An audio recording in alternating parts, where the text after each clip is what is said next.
L'invité café. Et avec notre invité, bien sûr, il va être question ce matin de la situation liée à la dépression et ses conséquences.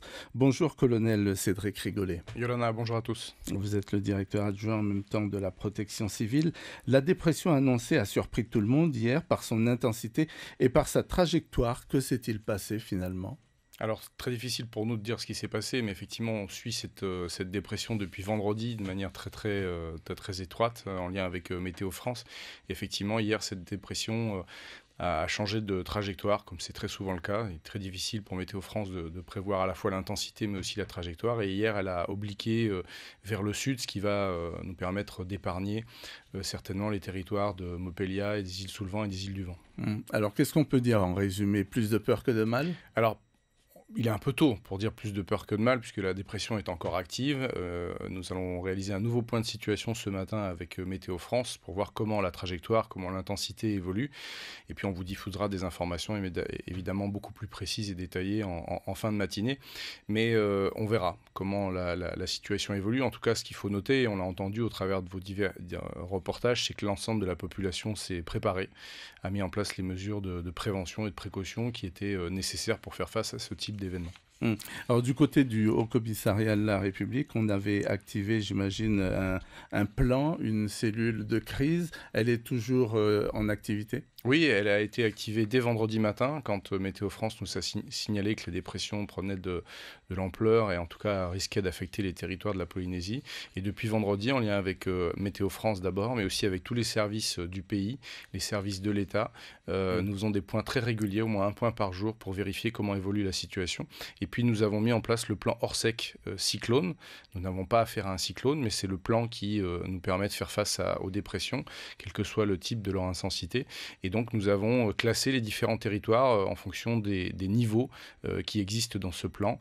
Là, on est au niveau de la mise en garde et puis simplement pour le secteur de Mopelia, une préalerte cyclonique pour faire face à ces situations. Vous suivez, j'imagine, de très près donc effectivement l'évolution de la trajectoire. Quels sont les territoires les plus exposés là dans les heures qui viennent ? Alors dans les heures qui viennent, c'est les mêmes que ceux qu'on évoquait hier.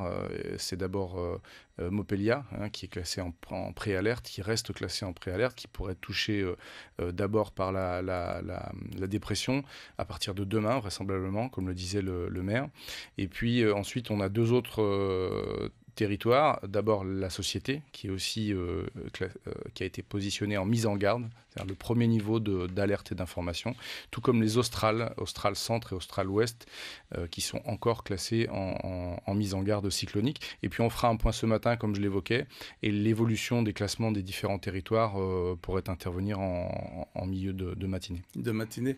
Alors, est-ce qu'on peut tout imaginer par rapport à la trajectoire, c'est-à-dire que donc que la trajectoire continue à dévier, puis après revienne ? Alors, moi, je ne suis absolument pas spécialiste de la météo, mais de l'expérience qu'on a, effectivement, les trajectoires des dépressions sont très, très difficiles à identifier. Et on peut avoir des changements de direction notables, avec parfois des évolutions quasiment à angle droit pour se diriger vers un territoire ou un autre. Donc, on attend, on suit avec Météo France, on reste extrêmement vigilant, et plus le temps passe et plus nos bulletins, en réalité, et nos points de situation avec Météo France sont faits régulièrement. On se voyait tous les 12 heures, maintenant on se voit tous les 6 heures. On se verra certainement aujourd'hui un peu plus fréquemment pour vérifier comment évolue la dépression. Alors, c'est ce mauvais temps, cette saison, j'allais dire, ce qui fait qu'on peut très bien imaginer d'autres phénomènes à venir. Oui, il faut rappeler que la saison cyclonique en Polynésie, c'est une saison qui démarre au mois de novembre et qui se termine au mois d'avril. Et puis, je me rappelle avoir été dans ce studio au mois d'octobre dernier, où Météo France nous annonçait l'arrivée des dépressions les plus marquées à partir du mois de février. Donc, on est vraiment dans l'épure de ce qui est prévu. Je vous rappelle qu'on est aussi soumis au phénomène El Niño, qui augmente la probabilité de survenue de dépression dans le Pacifique Sud. Et donc, on a affaire aux prévisions finalement qui étaient déjà faites au mois d'octobre. Le risque va perdurer jusqu'au mois de mars, jusqu'au mois d'avril pour les dépressions ou les cyclones. Alors, malgré la faible intensité, pour le moment en tous les cas ici de ce phénomène, quel message vous avez envie de délivrer à tous les Tavanas là, qui nous écoutent ce matin ? Alors, 2 messages d'abord. Leur rappeler que ce qu'on est en train de vivre, les manifestations météorologiques qu'on enregistre en ce moment, sont celles qui sont liées pas à la dépression que nous suivons depuis vendredi, mais à un phénomène dépressionnaire qui est en train de s'installer aussi sur les îles, en particulier de la société, sur les îles de la société. Donc, vraiment, rester vigilant par rapport aux annonces. La dépression se déplace, elle passe entre les australes et la société, mais je renvoie toutes les autorités aux bulletins de vigilance qui sont diffusés par Météo France et qui classe aujourd'hui le territoire des îles du Vent, des îles sous le vent et de Mopelia en orange par rapport à des fortes pluies, par rapport à des vents violents et par rapport éventuellement à de la houle qui est attendue à partir de ce soir et jusqu'à demain. Donc d'abord un message de vigilance, restez prêts, restez mobilisés, puisqu'il n'y a pas que la dépression qui est suivie qui peut représenter des dangers. Les événements météo du quotidien peuvent aussi être dangereux. Et puis continuer à alerter, aviser la population, transmettre les consignes de sécurité, encourager la population aussi à rester à l'écoute des médias et à prendre en compte les consignes et les respecter.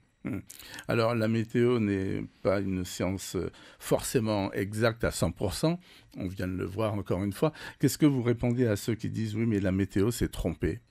Alors, je crois qu'en l'espèce, la météo s'est pas trompée. Comme je le disais, Météo France nous a annoncé un arrivée des dépressions au mois de février à partir du mois d'octobre. Ça veut dire qu'ils avaient bien identifié la période qui serait la plus exposée pour ce qui nous concerne.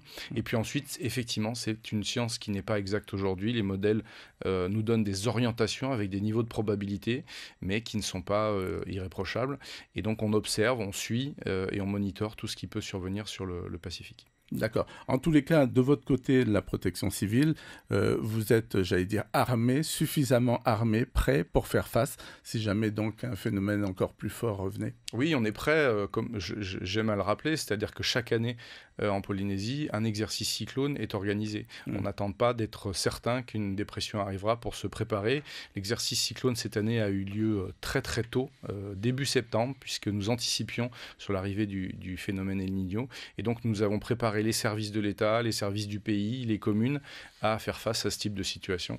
Et donc, comme vous l'avez vu au cours des jours passés dans les différents médias, tous les acteurs se préparent, les communes, les associations agréées de sécurité civile, les sapeurs-pompiers, les mouteuils, tout le monde est prêt pour faire face à ce type de situation. Alors, en pareille situation, j'allais dire le maître mot, c'est la coordination. Donc, tous ces différents services travaillent bien ensemble. Oui, c'est l'anticipation d'abord, et c'est l'objet de tous les messages qu'on passe depuis quelques jours, pour que les gens puissent se préparer très tôt avant l'arrivée de la dépression. Et ensuite, c'est la coordination, et c'est l'objet de ces exercices, c'est de faire travailler l'ensemble des acteurs et des services sous une direction unique qui est assurée par le haut-commissaire qui dirige les opérations en cas d'événement et en cas de crise sur le territoire de la Polynésie. Merci beaucoup, colonel Cédric Merci à vous d'avoir été donc avec nous en direct pour commenter les dernières évolutions donc liées à la dépression. Je rappelle que vous êtes également directeur adjoint de la protection civile. Merci. Merci, bonne journée.